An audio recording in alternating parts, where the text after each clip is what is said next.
नमस्कार, स्वागत है। आज हम करेंगे हिंदी साहित्य और भारत बोध के अंतर्गत रामचरितमानस अयोध्या कांड और इसमें जो राम भरत संवाद है उसकी व्याख्या देख रहे हैं। तो आइए देखते हैं। यहाँ पर क्या है, दोहे के माध्यम से दीन बंधु सुनि बंधु के वचन दीन छलहीन देश काल अवसर सरिस बोले रामू परवीन।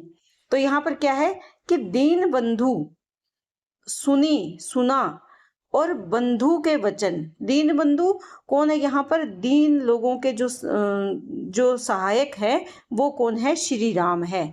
श्री राम ने सुना किसको? बंधु के वचन। बंधु यानी भरत जी के वचनों को सुना। और वो वचन कैसे थे? दया से भरे हुए, दीनता से भरे हुए और छलहीन थे।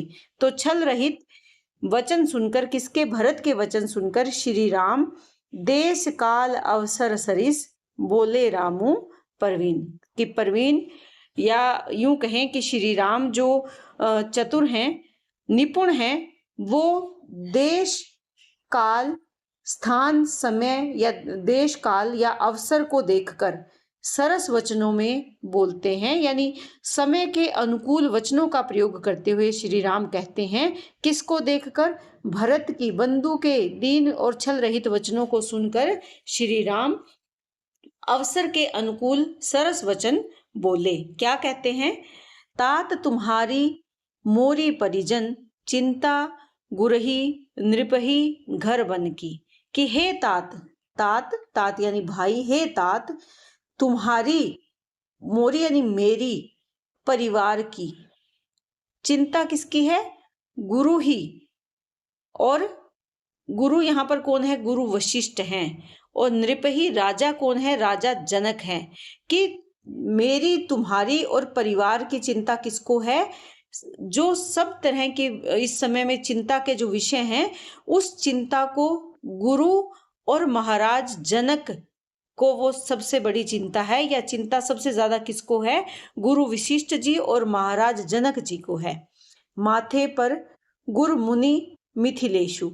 कि हमारे माथे पर यानी हमारे सिर पर जो गुरु वशिष्ठ है या विश्वामित्र जी हैं और मिथिलेशु यानी मिथिलापति जनक हैं, उनका हमारे सिर पर आशीर्वाद है या वो हमारे सिर पर है, वो हमारे बड़े हैं।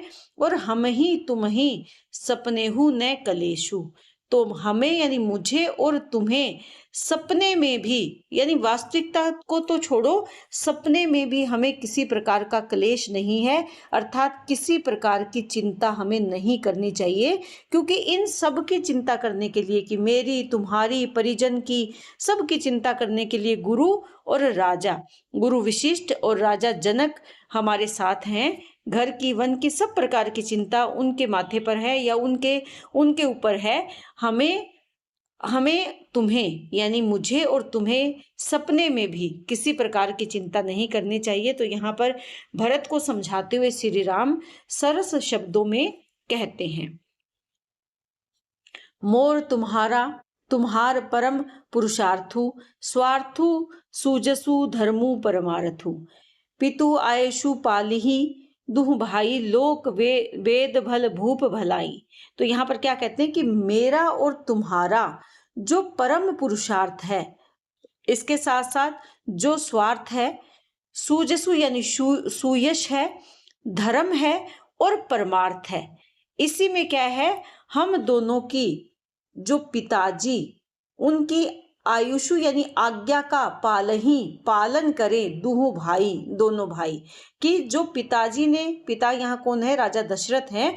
कि राजा दशरथ यानी पिता ने जो हमें आज्ञा दी है, उसी आज्ञा में ही मेरा और तुम्हारा परम पुरुषार्थ है, उसी में हमारा स्वार्थ है, वही हमारा सुयश है, वही हमारा धर्म और वही हमारा परमार्थ है।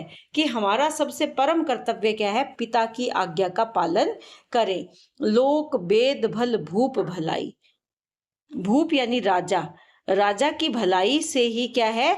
लोक और वेद यानी समाज में और वेदों में भला, दोनों में ही भला है। यानी राजा की जो भलाई होगी, या राजा अपने व्रत की रक्षा करेगा, या राजा जिस भलाई के बारे में सोचेगा, भले मार्ग पर चलेगा, उसी से लोक और वेद दोनों का भला होगा, इस समाज का भला होगा। तो यहाँ पर राम भरत को समझाते हैं कि हम दोनों को ही पिता की आज्ञा का पालन करना चाहिए, यही हमारा परम कर्तव्य है। गुरु पितु मातु स्वामी सीख पालें, चलहूँ कुमग पग पर ही न खालें। अस विचारी सब सोच विहाई, पालहु अवध अवधि भरी जाई। तो यहाँ पर क्या कहते हैं कि गुरु, पिता, मातु यानी माता और स्वामी की सीख यानी शिक्षा या आज्ञा पालें, यानी हमें इन सब की आज्ञा का पालन करना चाहिए।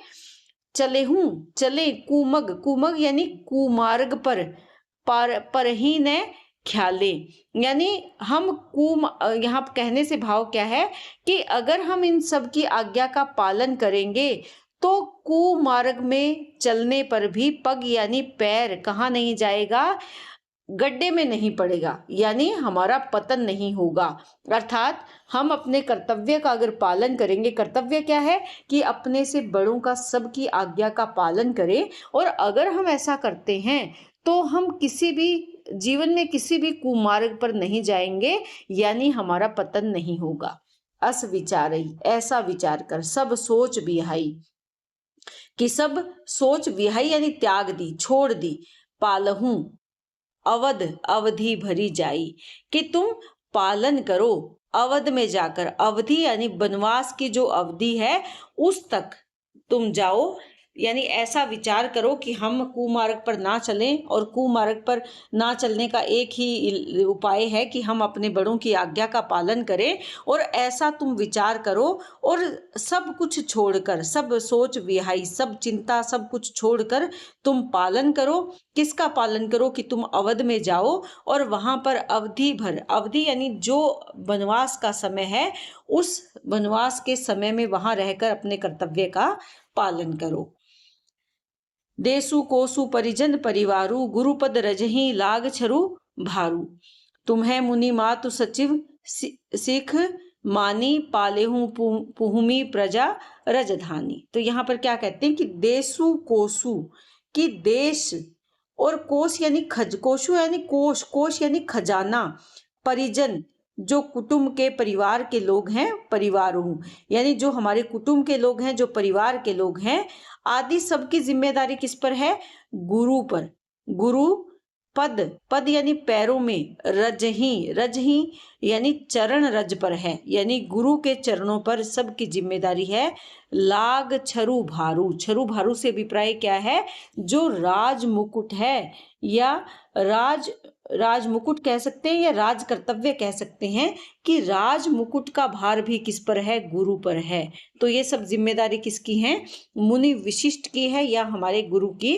कहने पे का अभिप्राय क्या है, तुम्हें मुनि मातु सचिव सिख मानी, कि तुम मुनि कौन है, मुनि विशिष्ट, मातु यानी जो माताएं हैं, सचिव यानी जो मंत्री हैं, उनकी सीख मानो, उनकी शिक्षा मानो, और पालेहु पालन करो, पुहुमी यानी पृथ्वी, प्रजा यानी जो तुम्हारे राज्य के लोग हैं, और राजधानी का पालन करो, अर्थात रक्षा करो।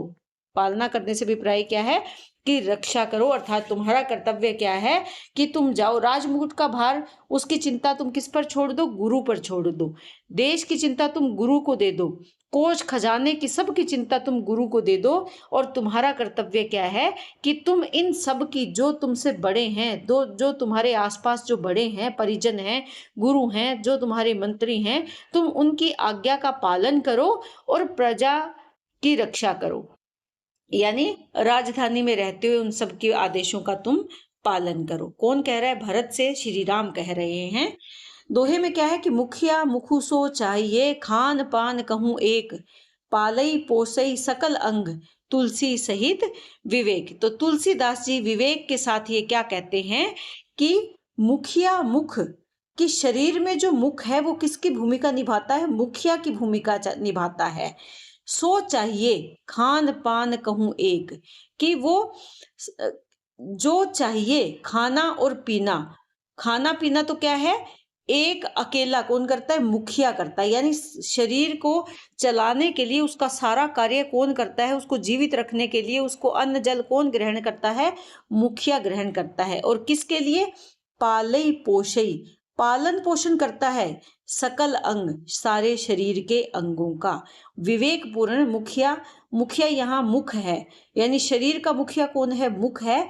और वो खान पान इसलिए ग्रहण करता है कि सारे शरीर का पालन पोषण किया जा सके, सभी अंगों को हष्ट पुष्ट रखा जा सके। कि वो तो एक अकेला है, लेकिन सभी अंगों का पालन पोषण कौन करता है? मुखिया करता है। तो इसके माध्यम से वो बताना चाहते हैं कि समाज का या राज्य का एक मुखिया है, वो अपने सभी निर्णयों को इस प्रकार से निर्णय करता है, सभी प्रकार के, कि जिससे संपूर्ण राज्य में संतुलन बना रहे, जो प्रजा है उसका पालन पोषण अच्छे से किया जा सके।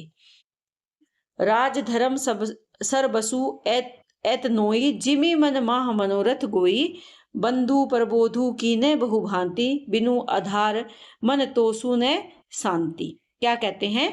कि राजधर्म सर्वस यानी सर्वत्र, या सार एतनोई इतना ही है, कि राजधर्म का जो सार है वो इतना ही है।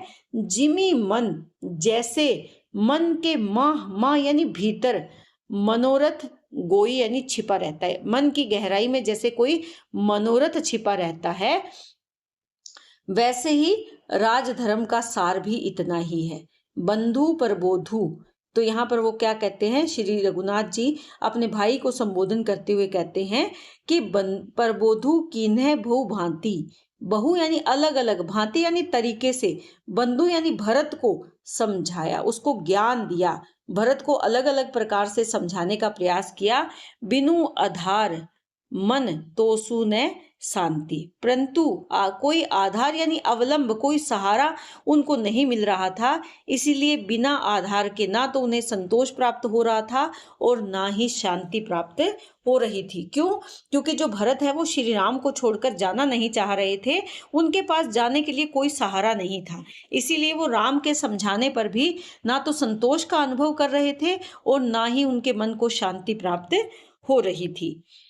भरतशील गुरु सचिव समाजू, सकुच स्नेह विवश रघुराजू, प्रभु करी कृपा पावरी दीनी, सादर भरत शीस धरी लीनी। और भरत की दशा को देखकर भरतशील गुरु सचिव समाजू, भरत जी का जो शील है, जो प्रेम है, और उधर जो गुरु हैं, सचिव यानी जो मंत्री है, और समाज जो वहां पर उपस्थित है, इसको देखकर सकुचाते हुए, स्नेह विवश, स्नेह से विवश होकर, वशीभूत होकर, रघुराज यानी श्री राम क्या करते हैं? प्रभु करी कृपा, प्रभु श्री राम ने भरत पर कृपा करी और क्या दिया? पांवरी दीन्ही, पांवरी यानी खड़ाऊ प्रदान की, जो पाँव में पहने जाने वाली खड़ाऊ है वो दे दी। किसको? भरत को। सादर भरत, और भरत ने आदर सहित पांवरी को या खड़ाऊ को शीस धरी लीनी, अपने सिर पर धारण कर लिया, यानी आदर पूर्वक, प्रेम पूर्वक उसको अपने सिर पर धारण कर लिया। किसको? जो श्री राम के खड़ाऊ थे। चरण पीठ करुणा निधान के, जुग जुग जामिक प्रजा प्राण के। करुणा निधान कौन है? श्री राम है। श्री राम के चरणों के चरण पीठ, जो दोनों खड़ाऊ हैं, जुग जुग जुग जनु जुग जामिक प्रजा प्राण के, वो खड़ाऊ प्रजा के प्राणों की रक्षा के लिए, जनु ऐसे लग रहा था जैसे वो दोनों दो पहरेदार हैं। जामिक यानी पहरेदार है, किसके? प्रजा के प्राणों के रक्षक हैं, ऐसे प्रतीत हो रहा है।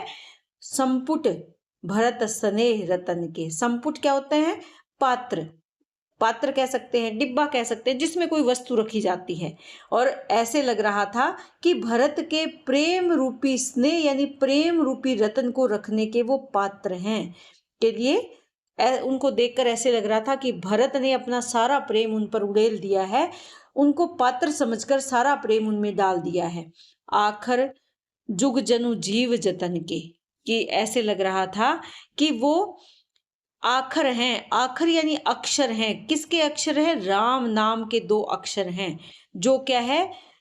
जीव के यतन के साधन हैं। जीव के यतन यानी जीने के साधन उनको मिल गए हैं। जीव के साधन ऐसे लग रहा था कि जीव के साधन के लिए मानो राम नाम के दो अक्षर हैं।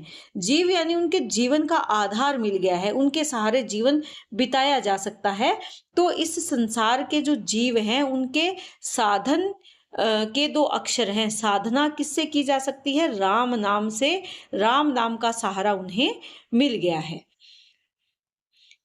कुल कपाट कर कुशल कर्म के, विमल नयन सेवा सुधर्म के, भरत मुदित अवलंब लहे ते, अस सुख जस सिए रामु रहे ते। यहाँ पर क्या है? कुल कपाट। कुल यानी जो रघुकुल है उसके रक्षा के लिए क्या है? कपाट है। कपाट क्या होता है? किवाड़ जिसको कहते हैं। कर कुशल कर्म के, और कुशल यानी श्रेष्ठ कर्म करने के लिए क्या है? दो हाथों के समान है। कर यानी हाथ की भांति सहायक हैं। विमल नयन, विमल नयन यानी सुंदर जो नेत्र है, निर्मल जो नेत्र है। सेवा सुधर्म के यानी सुधर्म, अच्छे धर्म, श्रेष्ठ धर्म के सेवा रूपी निर्मल नेत्र को सुझाने वाले हैं। यह सेवा रूपी जो सुधर्म है उसका मार्गदर्शन करने वाले हैं। भरत मुदित, भरत जी इस पर क्या है? अवलंब लहे थे। भरत मुदित हो रहे हैं। मुदित का मतलब मोहित हो रहे हैं, आनंदित हो रहे हैं। अवलंब, अवलंब यानी अब उन्हें सहारा मिल गया है। क्या सहारा मिल गया? जो खड़ाऊ। अवलंब का मतलब क्या है? सहारा। राम का सहारा मिल गया उन्हें, क्योंकि उनको खड़ाऊ मिल गई है। लेहे ते, लेकर उन्हें, क्योंकि पहले वो जाना नहीं चाह रहे थे, उनके पास जाने के लिए कोई सहारा नहीं था, लेकिन अब उन्हें राम नाम की जो खड़ाऊ मिल गई है वो उनके लिए सहारा है। अस सुख जस सिए रामु रहे थे, ऐसा ही सुख हुआ जैसे कि सिए रामु कि सीता राम जी के रहने से होता। उन्होंने खड़ाऊ को राम और सीता का प्रतीक मान लिया, उसे अपने सिर पर धारण कर लिया, और वो उन्हें ऐसा ही आनंद हो रहा है, ऐसा ही आनंद अनुभव कर रहे हैं इसको प्राप्त करके, जैसे अगर सीता और राम अगर उनके पास रह जाते तब भी उन्हें ऐसा ही आनंद होता। वैसा ही आनंद वो खड़ाऊ लेकर अनुभव कर रहे हैं। मांगेउ विदा प्रणाम करी, राम लिए उरलाई, लोग उचाटे अमरपति, कुटिल कुअवसरु पाई। तो यहाँ पर क्या है? भरत जी ने अब क्या किया? मांगेउ विदा, विदा मांगी, प्रणाम किया। किसको? राम को। और राम ने क्या किया? उरलाई, रामचंद्र जी ने उन्हें अपने हृदय से लगा लिया। इधर लोग उचाटे, लोग व्याकुल हो गए। अमरपति, अमरपति कौन है? इंद्र ने कुटिल को अवसर पाई, कि इंद्र ने बुरा मौका पाकर लोगों का मन उचाट कर दिया। क्योंकि देखिए जो ऐसे माना जाता है कि श्री राम को वन भेजने के पीछे देवताओं की एक कुटिल चाल थी। वो चाहते थे कि राम वन में जाए और वहां आगे जाकर रावण का वध करे। देवताओं की इसी चाल को इंद्र ने किया था, या इस चाल को चलने में उन्होंने पूरा सहयोग दिया था। तो यहाँ पर देवताओं को ये डर था कि कहीं राम भावुक होकर भरत के साथ वापिस ना चले जाएं। अगर वो चले जाएंगे तो उन्हें डर था कि रावण का विनाश कोई और नहीं कर पाएगा। इसीलिए यहाँ जो कुटिल इंद्र है उन्होंने बुरा मौका पाकर लोगों का उच्चाटन कर दिया, यानी लोगों को व्याकुल कर दिया। सो कुचाली सब कहें भई नीकी, कुचाल यानी बुरी चाल तो चली थी देवताओं ने, लेकिन वो सब भई, सब के लिए हो गई नीकी यानी अच्छी, हितकारी हो गई।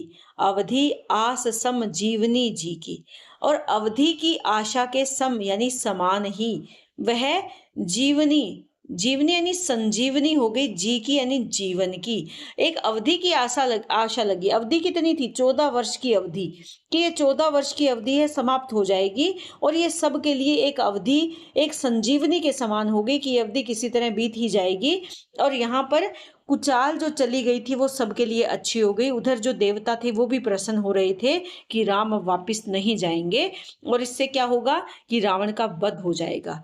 नतरु लखन सिय राम वियोगा, नहीं तो, नतरु यानी नहीं तो, लक्ष्मण और सिया यानी सीता जी और राम के वियोग रूपी बुरे रोग से हहरी मरत सब लोग कुरोगा, कि सभी हाहाकार करते हुए मर जाते सब लोग। कुरोगा, कुरोग से, कुरोग से विप्राय क्या है? बुरा रोग। बुरा रोग किसका था?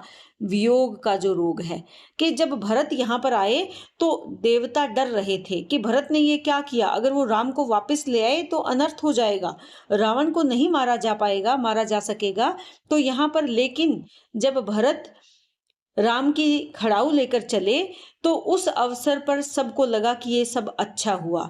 अगर भरत ऐसा नहीं करते, राम की खड़ाऊ लेकर वापस नहीं आते, तो लोग पीछे हाहाकार करते हुए मर जाते। किसके कारण? वियोग के कारण, राम के वियोग के कारण, राम लखन और सीता के वियोग के कारण लोग मर जाते। इसीलिए अच्छा हुआ कि भरत राम से मिले और उन्होंने उनकी चरण पादुकाएं प्राप्त की, जिनकी सेवा करने का प्रण उन्होंने लिया और खुशी खुशी वो वापस चले गए, मन में ये भाव लेकर कि राम की आज्ञा है, और प्रजा भी उनके साथ जाने के लिए तैयार हो गई।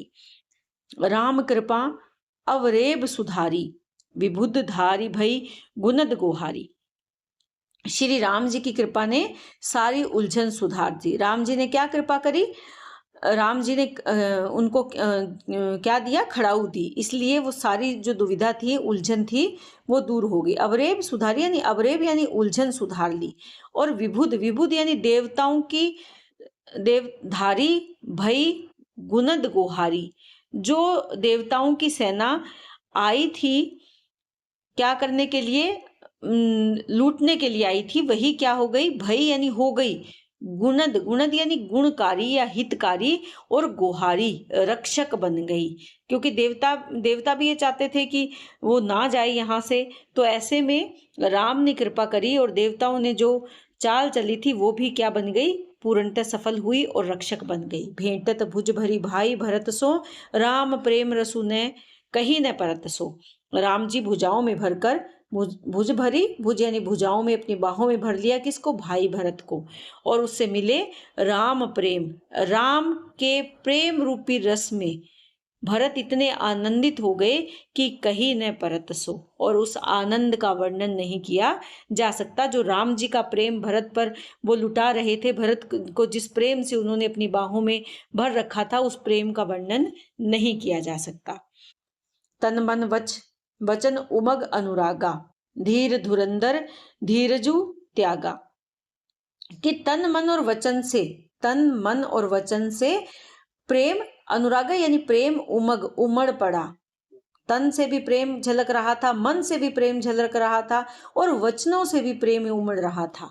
धीर, धैर्य धारण करके, धीरज धारण करके, धुरंधर जो श्री राम है, धीरजु त्यागा, कि धीरज की दूरी पर रहने वाले यानी धैर्य धारण करने वाले।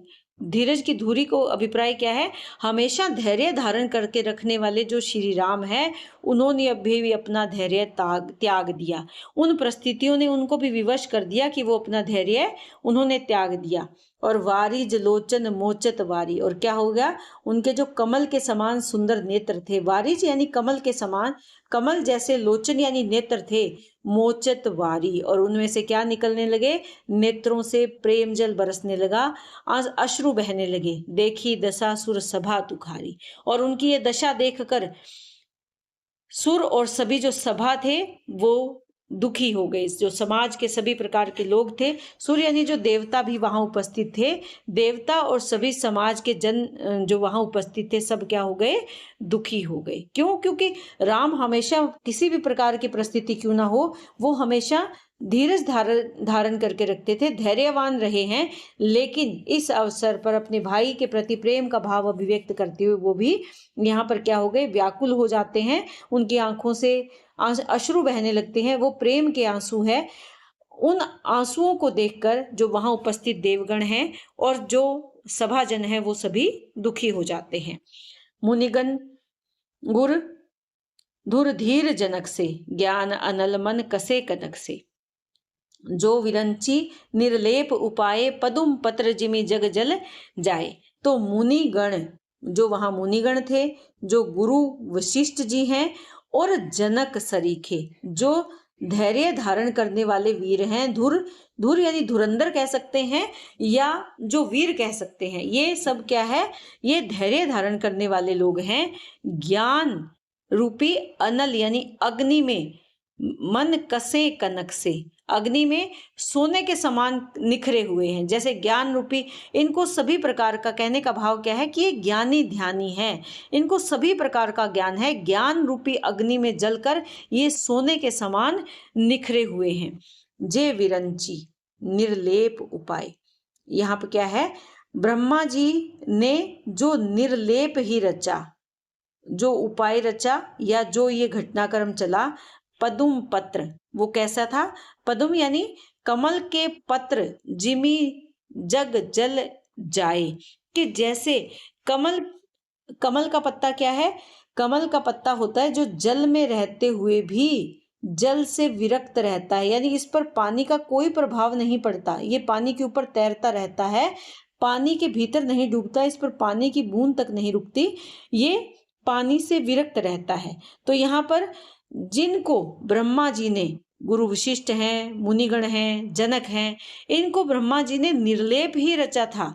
इन पर जगत के जो अगर कहीं मोह है, मोह के वशीभूत ये नहीं थे, ये कमल के पत्ते की तरह ही थे, जग में रहते हुए भी जगत से अनासक्त। लेकिन तेउ विलोकी रघुबर भरत प्रीति अनूप अपारा, भय मगन तन मन तन वचन सहित विराग विचारा। वे भी श्री राम जी और भरत जी के उपमा रहित अपार प्रेम को देखकर वैराग्य और विवेक सहित तन मन वचन से उस प्रेम में मगन हो गए। किसके बारे में कहा गया है यहाँ पर, गुरु मुनि, जो वहां मुनिगण थे, गुरु विशिष्ट और जनक, ये कैसे थे, ये जगत के प्रति अनासक्त थे, क्योंकि ये ज्ञानी थे, जगत के मोह माया को ये बखूबी जानते थे, इसीलिए जगत के प्रति इनके मन में अगर आसक्ति थी तो वो इस प्रकार की नहीं थी कि किसी के वशीभूत होकर ये भाव में बह जाए। ये इस प्रकार के भाव रहित ज्ञानी पुरुष थे। लेकिन उनको देखकर, विलोकी का मतलब होता है देखना, देखकर किसको, श्री राम और भरत के प्रेम को, उनके अपार प्रेम को देखकर भय मगन, वो भी मगन हो गए, और मन तन वचन से विराग विचारा, विवेक सहित तन मन वचन से वो उसके प्रेम में वैराग्य और विवेक सहित, विराग विचारा यानी वैराग्य और विवेक सहित तन मन वचन से वो भी उनको देखकर मगन हो गए, यानी वो भी मोहित हो गए, अर्थात उस परिस्थितियों ने उन पर भी प्रभाव डाला, वो भी उनसे प्रभावित हुए बिना नहीं रहे। चौपाई में क्या विचार है कि जहां जनक गुरु गतिमति भोरी, प्राकृत प्रीत कहत बड़ी खोरी, बरनत रघुबर भरत वियोगु, सुनी कठोर कभी जानहि लोगु, कि जहां पर जनक और गुरु विशिष्ट की मति यानी बुद्धि की गति, भोरी यानी मंद हो जाती है, कुंठित हो जाती है, मंदी हो जाती है, यानी जहां पर जनक और गुरु विशिष्ट की बुद्धि काम करना बंद कर देती है। प्राकृत प्रीति, प्राकृत प्रीति से अभिप्राय क्या है, लौकिक कहेंगे, लौकिक प्रीति, कहत बड़ी खोरी, कहने में बड़ा ही, खोरी का मतलब क्या है, दोष है, दोष, कि ये प्रेम कैसा है, इसको अगर हम लौकिक कहेंगे तो ये लौकिक प्रेम नहीं है, ये अलौकिक प्रेम है। वर्णत रघुवर भरत वियोगु, जिसमें वर्णन, किसका वर्णन किया गया है, वियोग का, किसके वियोग का, राम और भरत के वियोग का वर्णन। सुनी कठोर, सुनकर कठोर कवि, कठोर कौन है, कवि, जान ही लोग, लोग ये जानेंगे कि कवि ने इतना उसका वर्णन किया है, इतना मोहक वर्णन किया है कि वो कठोर हृदय ही होगा, इतना व्याकुलता से भरा वर्णन किया है, तो उस वर्णन को देखकर कवि को क्या कहेंगे, कठोर हृदय ही कहेंगे, कि कोई कठोर हृदय ही ऐसा वर्णन कर सकता है। तो यहाँ पर ऐसा वर्णन किया कि जिससे जनक और गुरु वशिष्ठ की बुद्धि ने भी काम करना बंद कर दिया, उनकी गति भी कुंठित हो गई। और ये उस दिव्य प्रेम को अगर देखें तो वो प्राकृत कहने में बड़ा ही दोष है, कि ये प्राकृत प्रेम नहीं है, ये इस लोक की सीमाओं से परे का प्रेम है। कौन सा, जो रामचंद्र जी और भरत का जो प्रेम है, और उसके वियोग का वर्णन सुनकर लोग कवि को यही कहेंगे कि बहुत कठोर हृदय रहा होगा, जो इतना व्याकुलता से भरा हुआ वर्णन कवि ने किया है। सो सकोच रसु अकथ सुबानी, समऊ स्नेहु सुमरी सकुचानी, भेंटी भरतु रघुवर समुझाए, पुनि रिपुद वनु हर्षि हिय लाए। अब यहाँ पर क्या है कि वो सो सकोच, सकोच यानी संकोच में, रसु जो रस है, संकोच रस, अकथ जिसको कहा नहीं जा सकता, सुबानी कि सुंदर वाणी में उसका वर्णन नहीं किया जा सकता। किसका वर्णन नहीं किया जा सकता? जो प्रेम रस है उसको कहने में कवि की वाणी भी क्या है? अकथ है, वो वाणी भी नहीं कह सकती। समऊ स्नेहु सुमरी सकुचानी की, उस समय स्नेह यानी प्रेम को, सुमरी यानी स्मरण करके, सकुचानी सकुचा गई। वो वाणी भी, किसकी वाणी? कवि की वाणी भी उसका वर्णन करने में सकुचाती है, उस प्रेम का वर्णन करने में सकुचाती है। भेंटी भरतु, भरत से मिलकर रघुवर समझाए, कि रघुवर श्री राम ने भरत से भेंट की और उनको समझाया। पुनि फिर रिपुद वनु कौन है? यह शत्रुघ्न। हर्षि हिय लाए, कि उनको हर्षित होकर उनको अपने हृदय से लगाया। किसको? शत्रुघ्न जी को। तो यहाँ पर वर्णन किया है कि उन्होंने, लेकिन इस जो ये मिलन हो रहा है, जो ये प्रेम है, इस प्रेम का वर्णन करने में भी कवि अपने आप को असमर्थ दिखाते हैं। सेवक सचिव भरत रुख पाई, निज निज काज लगे सब जाई, सुनी दारुन दुख दुहु समाजा, लगे चलन के साजन राजा साजा। यहाँ सेवक और मंत्री, सेवक और सचिव क्या है? मंत्री। भरत रुख पाई, रुख यानी इशारा। सेवक और मंत्रियों ने भरत की ओर देखा और भरत ने उनको इशारा किया और सब अपने अपने काम में लग गए। निज निज यानी अपने अपने काम में, जो जो उनका काम था, क्योंकि अब जाने का समय आ गया था, तो जाने की तैयारी करने के जो जो कार्य थे उसमें वो सेवक और मंत्री सब लग गए। सुनी सुनकर, दारुण, दारुण यानी दुख, दुहू समाजा, दोनों तरफ क्या हुआ? दुख हुआ।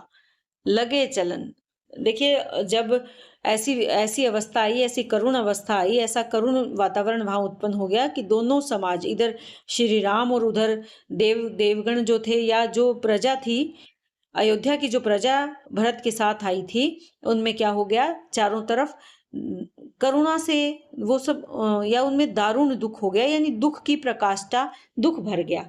जब सब साजन साजा, सामान सजाने लगे या चलने की तैयारियां करने लगे, तो वहां पर शोक की लहर फैल गई या सब दुखी हो गए। प्रभु पद पदुम बंदी दो भाई, चले शीस धरी राम रजाई। राम की रजामंदी से प्रभु के पद, पदुम बंदी, कमल के समान जो सुंदर प्रभु के चरण थे, उसमें दो भाई, दोनों भाइयों ने क्या करी? वंदना करी और चले, शीश धरी, अपने सिर पर धरकर, राम की रजामंदी, राम की सहमति से, राम की आज्ञा से अपने सिर पर रख, राम की आज्ञा को अपने सिर पर धारण करके भरत और शत्रुघ्न दोनों भाई वहां से चले।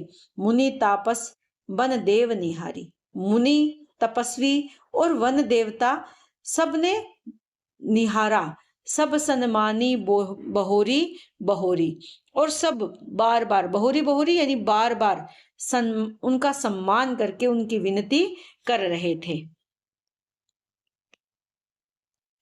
लख नहीं भेंटी परनाम करी, सिर धरी सिए पद धूरी, चले सह प्रेम आशीष सुनी, सकल सुमंगल मूरी।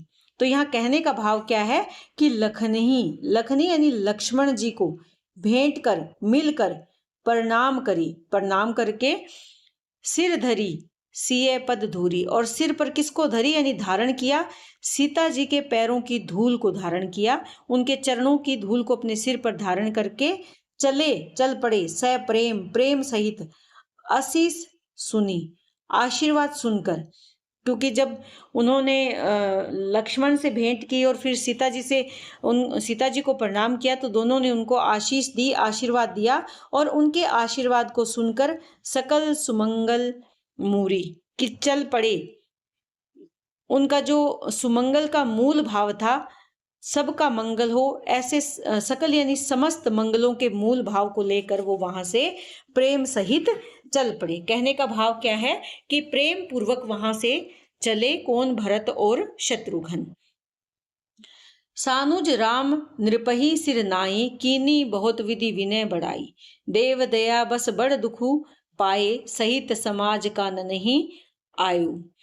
यहाँ पर क्या है कि सानुज, अनुज सहित, अपने छोटे भाई कौन है, यहाँ पर लक्ष्मण की बात चल रही है, लक्ष्मण सहित राम नृपहि, नृपहि यानी राजा, सिर नाई, राजा कौन है, राजा जनक हैं।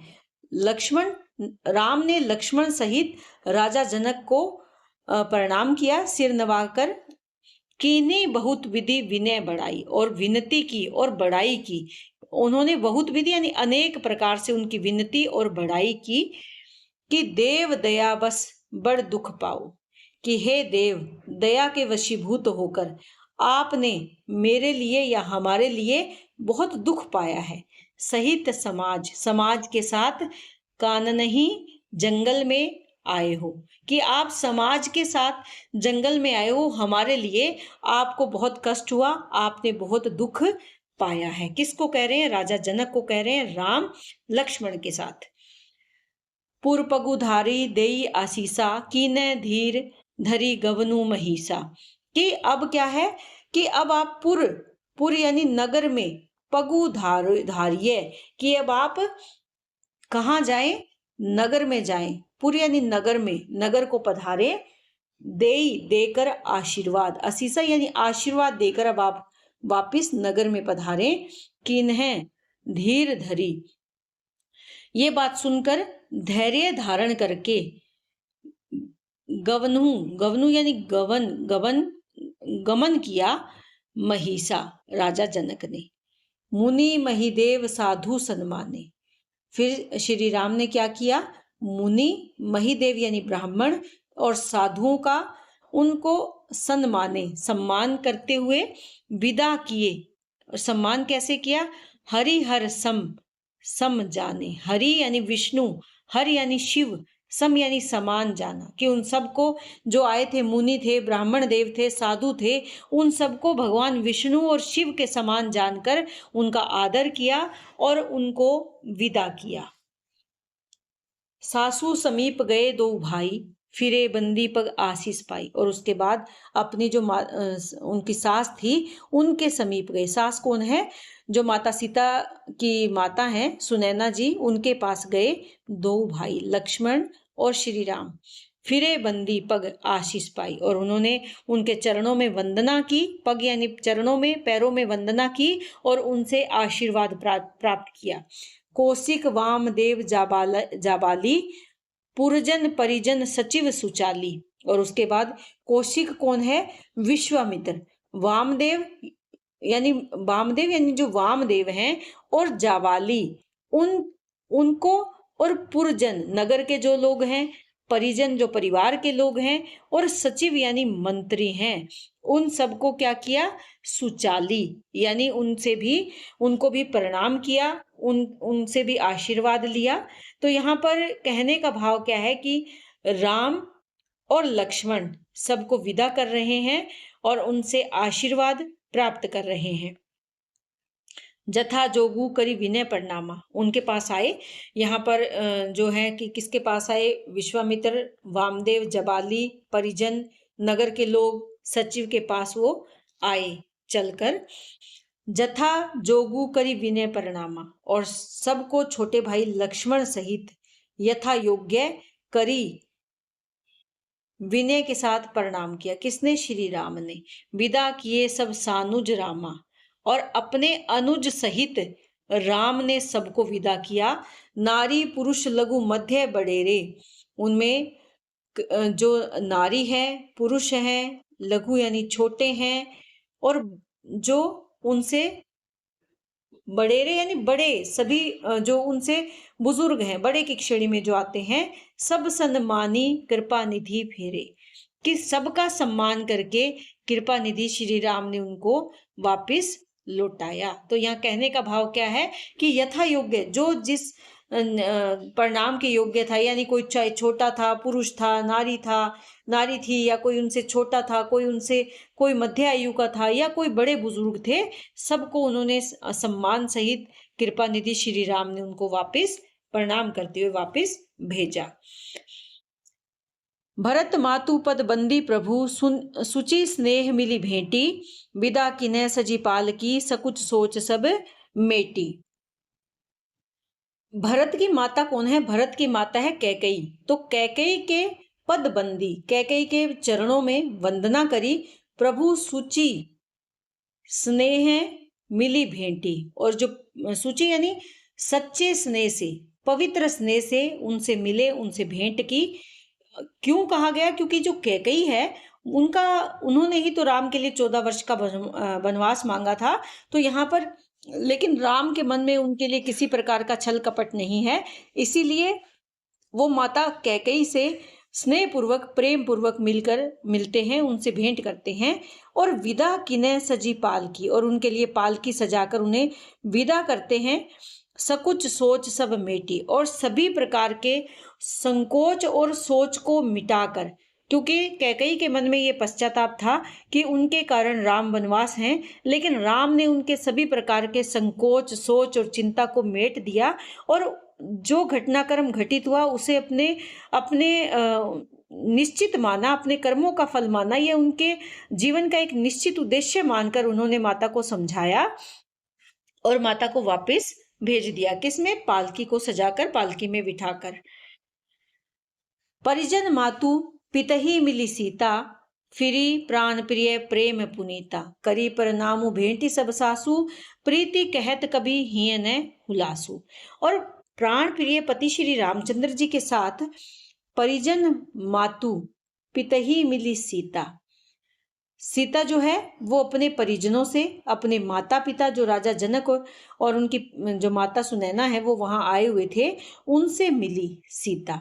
और फिर प्राण प्रिय प्रेम पुनीता, प्राण प्रिय कौन है? श्री रामचंद्र जी के साथ पवित्र प्रेम करने वाली, पुनीत भाव से युक्त जो सीता हैं, उनके बारे में कहा गया है कि वो किनसे मिली? अपने परिजनों से, अपने माता पिता से मिलकर लौट आई। करी प्रणाम भेंटी सब सासू, और उसके बाद उन्होंने क्या किया?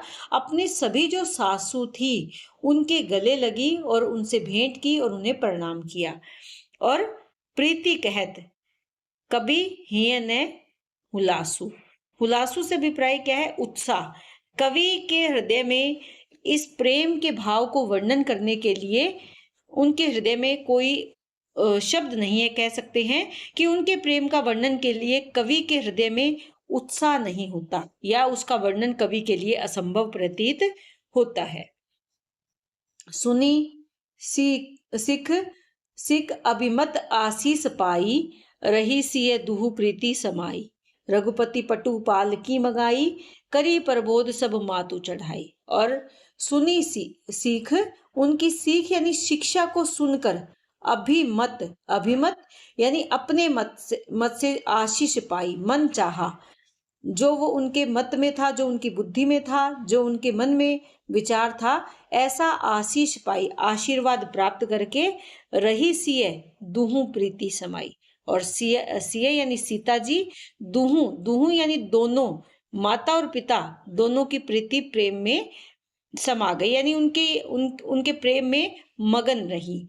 रघुपति पटु पालकी मंगाई, रघुपति ने सुंदर, पटु यानी जो सुंदर सजी हुई है, सुंदर कपड़े से बनी हुई पालकी मंगवाई। करी प्रबोध, और क्या किया उसके बाद? प्रबोध सब मातु चढ़ाई, और निवेदन किया अपनी माताओं से उसमें चढ़ने के लिए। उन्होंने आश्वासन दिया अपनी माताओं को, और आश्वासन देकर अपनी सभी माताओं को पालकी में बिठाया। बार बार हिली मिली दूं भाई, सम स्नेह जननी पहुंचाई, साजी बाजी गज वाहन नाना, भरत भूप दल कीन्हे पयाना। बार बार हिली मिली, हिल मिलकर यानी मिलजुल कर, दोनों भाइयों ने सम समान स्नेह से जननी पहुंचाई, यानी माताओं से समान प्रेम से बार बार हिलजुल कर उनको पहुंचाया, उनके जाने की तैयारी की। साजी बाजी यानी साजी बाजी से अभिप्राय क्या है कि जो उनके दल में घोड़े और हाथी हैं, गज यानी हाथी, बाजी यानी घोड़ा, साजी सजाकर वाहन नाना, अलग अलग प्रकार के जो वाहन यानी सवारियां हैं, वो चाहे गज गज सवारी के रूप में है, चाहे घोड़े हैं सवारी के रूप में, सबको सजाकर अलग अलग जो सवारियां वहां पर है।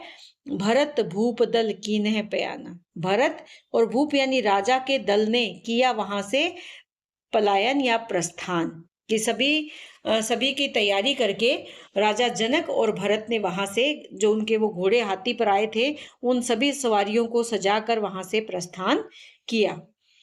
हृदय रामू सिय लखन समेता, चले जाहीं सब लोग अचेता, कि सब अचेतन अवस्था में, बेसुध अवस्था में सब चले जा रहे थे, लेकिन उनके हृदय में कौन है? राम, सिय और लखन, कि उनके मन में राम, सीता और लक्ष्मण बसे हैं, और उन्हीं की चेतना में संसारिक अचेतना से युक्त होकर, या संसारिक चेतना अचेत होकर, संसारिक चेतना से रहित होकर वो चले जा रहे हैं। उन्हें नहीं पता कि वो क्या कर रहे हैं, बस उनके मन में सीता है, लक्ष्मण और श्री राम जी हैं। बस हैं बाजी गज पशु ही हैं हारे, और साथ ही वहां पर जो बैल, घोड़े, गज, हाथी यानी जो पशु हैं, वो हिये हारे, हृदय में हारे यानी स्थिर हुए, चले जाही परवश मन मारे, परवश मन मारे चले जा रहे हैं, यानी वशीभूत होकर वो भी चले जा रहे हैं। तो यहाँ कहने का भाव क्या है? चाहे जो प्रजा है, जो नगर के वासी हैं, उनके साथ जो जाने वाले, चाहे भरत हैं, राजा जनक हैं, उनके परिजन हैं, गुरुजन हैं, या यहाँ तक कि जो जीव जंतु हैं, बैल, घोड़े, हाथी आदि पशु भी अपने मन में हार गए हैं, हृदय में हारे, स्थिर हो गए हैं। उन्हें भी इस प्रकार की कोई चेतना नहीं है कि उनके साथ क्या घटित हो रहा है, वो बस चले जा रहे हैं, जैसा घटनाक्रम है उसी के अनुकूल वो कार्य करते जा रहे हैं। गुरु गुरुतीय पद बंदी, प्रभु सीता लखन समेत, फिरे हर्ष विस्मय सहित, आए परन निकेत। तो यहाँ पर गुरु कौन है? गुरु वशिष्ठ जी, और गुरुतीय, गुरु की पत्नी अरुंधति जी के चरणों की वंदना करके, पद बंदी, पदों पैरों की वंदना करके, प्रभु राम, सीता और लक्ष्मण समेत, फिरे हर्ष है, क्या कर रहे हैं? हर्ष और विस्मय यानी विषाद के साथ आए। कहां पर? पर्ण निकेत, पर्ण कुटी में, अपने पर्ण निकेतन, यानी निकेतन क्या होता है? भवन। निकेत यानी जो कुटी है, पर्ण यानी पत्तों की बनी हुई कुटिया में लौट आए। तो यहाँ पर गुरुजन उनकी पत्नी अरुंधति को प्रणाम करके वो वहां से वापिस अपने पर्ण कुटी में वापिस आ गए। विदा किने सन्मानी निषादु, चले हृदय बड़ विरह विषादु। फिर सम्मान के साथ किसको विदा किया? निषाद राज को विदा किया। विदा किने सम्मान के साथ, किसको? निषाद को। चले हृदय बड़ विरह, लेकिन वो वहां से चले तो सही, किंतु उनके मन में भी बहुत बड़ा विरह था, बहुत भारी विरह का। विषाद का मतलब क्या है? दुख था, कि भारी विरह के दुख के साथ जो निषाद राज है वो भी चल पड़े। कोल किरात भील वनचारी, और उनके साथ साथ जो कोल हैं, किरात हैं, भील जाति के जो लोग हैं, वन में वास करने वाले, वनचारी यानी वन में वास करने वाले जो लोग हैं, फेरे फेरे जोहरी जोहारी, क्यों उनकी वंदना करके, उनसे निवेदन करके उन्हें भी वापिस भेजा, वापिस लौटाया। किसने? श्री राम ने। प्रभु सिय लखन बैठी वट छाही, प्रिय परिजन वियोग विलखाही, भरत सने सुभाव सुबानी, प्रिया अनुज सन कहत बखानी। तो अब क्या, किसका चित्रण किया गया है? कि प्रभु श्री राम सीता और लक्ष्मण जी के साथ कहाँ बैठे हैं? वट वृक्ष की छाया में बैठे हैं, और वहां बैठकर प्रिय जो उनके परिजन हैं, परिवार के जो प्रियजन हैं, उनके वियोग में बिलखाही, दुखी हो रहे हैं, बिलख रहे हैं, व्याकुल हो रहे हैं। भरत के स्नेह सुभाव सुभानी, और भरत के स्नेह, उनके स्वभाव और सुवाणी यानी सुंदर वाणी का वो बखान कर रहे हैं। प्रिया अनुज सन कहत बखानी। प्रिया यानी पत्नी सीता और छोटे भाई लक्ष्मण से वो कहने लगते हैं, उनका बखान करते हैं, अपने परिजनों का, अपने भाई के प्रेम का वो बखान करते हैं अपनी पत्नी और अपने छोटे भाई लक्ष्मण के सामने। प्रीति प्रतीति वचन मन करनी, श्री मुख राम प्रेम बस बरनी। श्री रामचंद्र जी ने प्रेम के वशीभूत होकर, प्रीति वचन मन करनी, प्रेम के वशीभूत होकर, प्रीति किसकी प्रति? भरत जी के प्रति, जो उनके वचन है, मन है, उनका जो कर्म है, मन वचन या कर्म से कहें तो उनके प्रेम और उनकी प्रीति का अपनी वाणी से वर्णन करते हैं, अपने श्रीमुख से वो वर्णन करते हैं। ते ही अवसर, उसी समय, खग मृग जल मीना, यहाँ क्या है? खग है, खग मृग जल मीना यानी पशु पक्षी और जल की जो मछलियां हैं। खग क्या है? यहाँ पक्षी है, मृग यानी पशु हैं, जल मीना यानी जल की जो मछलियां हैं, चित्रकूट चर अचर मलिना, और चित्रकूट के सभी चेतन और अचेतन जीव क्या हो गए? मलिन हो गए, अर्थात उदास हो गए, दुखी हो गए, व्याकुल हो गए। किसकी बात सुनकर? राम के मुख से भरत के प्रेम का वर्णन सुनकर। विबुध विलोकी दशा रघुवर की, बरसी सुमन कही गति घर घर की। प्रभु प्रणामु करी दिन भरोसो, चले मुदित मन डरने खरोसो। तो यहाँ पर श्री रघुनाथ जी की जो दशा देखकर, जो देवता है, विबुध यानी जो देवलोक के देवता हैं, विलोकी देखकर, दशा किसकी दशा? रघुवर की, श्री राम की। बरसी सुमन, सुमन यानी फूल बरसाई, और क्या कहा? कही घर घर की दशा, घर घर की दशा यानी अपने दुख की अभिव्यक्ति की। क्या किया उन्होंने? फूल बरसाकर अपने दुखों की अभिव्यक्ति की। किसने? देवताओं ने। प्रभु प्रणाम करी दीन भरोसो, और प्रभु ने उनको प्रणाम किया और उन्हें भरोसा दिया और आश्वासन दिया।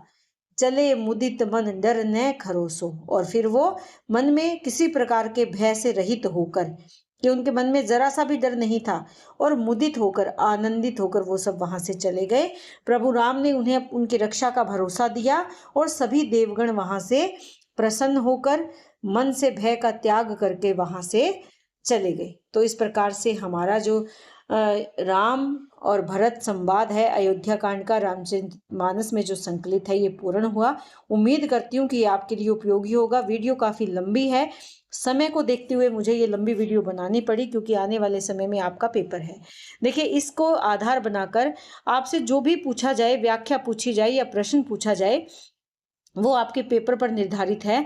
तो यहाँ पर मुख्य बात क्या है? समाज के सामने ऐसे उदाहरण प्रस्तुत करना कि भाई, बंधु, अड़ोसी, पड़ोसी, राजा, प्रजा सब आपस में कैसे जुड़े हुए हैं। एक राजा किस प्रकार एक पिता के आदेश पर एक पुत्र अपने शासन का त्याग कर देते हैं। एक भाई अपने जंगल में गए हुए भाई के लिए या वनवासी भाई के लिए कैसे अपना संपूर्ण जीवन राज्य की सीमा पर रहकर वनवासी जैसा भोगने को तैयार हो जाता है। तो यह भाई भाई का प्रेम, पति पत्नी का प्रेम, देवर भाभी का जो प्रेम है, जो मर्यादाओं में बंधे हुए जो हमारे सामाजिक रिश्ते हैं, उनको आधार बनाकर आदर्श रूप में भारतीय मर्यादा, सामाजिक जो हमारा आदर्श रहा है समाज, उसका चित्रण यहाँ पर किया गया है। तो उम्मीद करती हूँ कि आपके लिए उपयोगी होगा। बहुत बहुत धन्यवाद। इसी तरह जुड़े रहें।